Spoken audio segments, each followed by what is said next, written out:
yen pinye ngak yu giria ku yu ngak gir padtiam yen tungen ye gwanyuat ke chol nam lao chetok kapo dala chetok ukamam ko ja chetok agun ngai pir pir tiamrot ma de pin je pin lang gam yen pinye ngak yu giria ku yu ngak gir padtiam yen tungen ye gwanyuat ke chol nam lao chetok kapo dala chetok ukamam ko ja chetok agun ngai pir pir tiamrot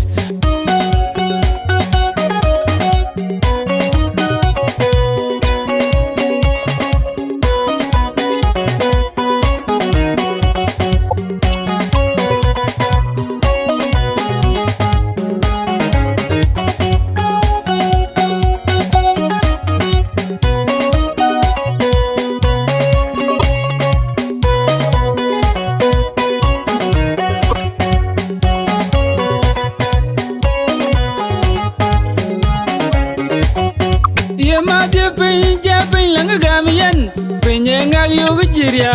ku yu ngak gir padtiam yen tungen ye gwanyuat ke chol nam lao chetok kapo dala chetok ukamam ko ja chetok agun ngai pir pir tiamrot ma de pin je pin lang gam yen pinye ngak yu giria ku yu ngak gir padtiam yen tungen ye gwanyuat ke chol nam lao chetok kapo dala chetok ukamam ko ja chetok agun ngai pir pir tiamrot ungai pir ga bai je pu kamam ran ngai pir ya ran cheror dak wen cheror ngai loi ki ma jir ka loi uta jir ka loi ran puj jir ka loi waskari jir ka loi jola la tem lon ni ku go ngwara rai ke mem kalar tam purdom kalayu ka wirel po ngwara rai ke mem pele alu lon tu kalayu yelon de chi ka janin la jol tem go jor ngwara rai ke mem so kwari ay kinin dan ka wen ruwen kwet kwelon yej la jol tem go jor ngwara rai ke mem na ya mem kwari ben kayen kin chi wo wel kalon je bu jer pir barian kamoy kaya jal jer kai de jer jal der wa kolwar jalo jer kuyen tan wa kol kuya kol kinia uwat kuya kai bejam chang kiria ke wo ye ka kalang ajor akek men ji chang korel galong chewo akek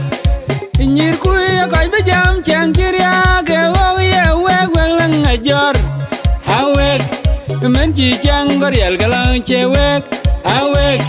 kana chung jala won kai tong pu ba wangich kuyan kin cha wangich jal kurut cheng lai ba mi de lok chang dwer betialu ran pu tir kedong pin kang mit ya ran bai gwir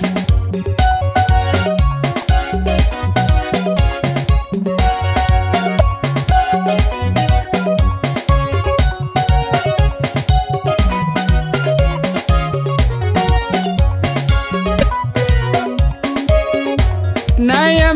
mem kwariben kayen kin chi wo wel kalon te bu jer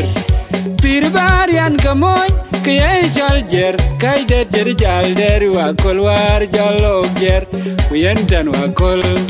kuya kol kinia uwat kuya kai bejam chang kiria ke wo ye ka kalang ajor akek men ji chang korel galong chewo akek nyir kuya kai bejam chang kiria ke wo ye we lang ajor awek men ji chang korel galang chewek awek kana chung jala won kai tong pu ba wangich kuya na kin cha wangich jal kurut cheng lai ba mi de lok chang dwer betialu ran pu tir kedong pin kang mit ya ran bai gwir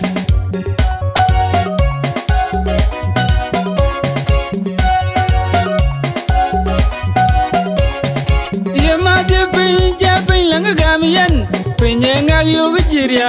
ku yu ngak gir padtiam yen tungen ye gwanyuat ke chol nam lao chetok kapo dala chetok ukamam ko ja chetok agun ngai pir tiam rot e ma de pin je pin langa gam yen pin nga yu giria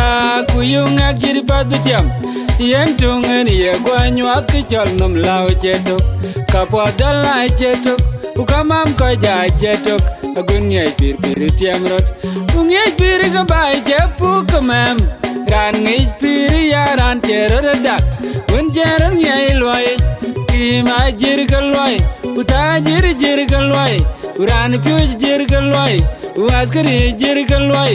jola la dem lon ni kugo ngwara rai ke mem talar tam purdom kalayu ka wirel po ngwara rai ke mem pele alu lon tu kalayu yelon de chi ka janin la jol dem go jor ngwara rai ke mem so kwaria ekinin dan ka wen ruwen kwet kwelon yej la jol dem go jor ngwara rai ke mem na ya mem kwarben kayen kin jiwo wel kalon te bugjer pir barian kamoy kay jal jer kay de jer jal der wa kol war jolok jer kuyen tan wa kol kuya kol kinia wat kuya koy be jam chang kiria ke wo ye ka kalang ajor akek men ji jang barial galon chewok akek nyir kuya koy be jam chang kiria ke wo ye lang ajor awek men ji jang barial galon chewek awek kana juk jala won kai tong pu ba wangich kuya nakin cha wangich jal gorot cheng lai bu mi de lok cheng dwer betial lew ran po tir kedang pin kang mit ye ran bai gwir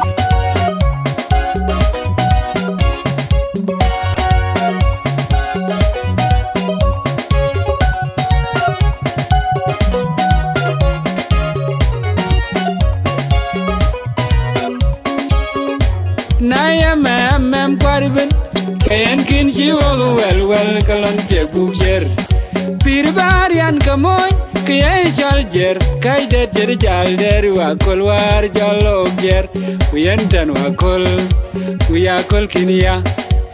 wat kuya koy be jam chang kiria ke wo ye ka kalang ajor akek men ji chang korel kalon chewok akek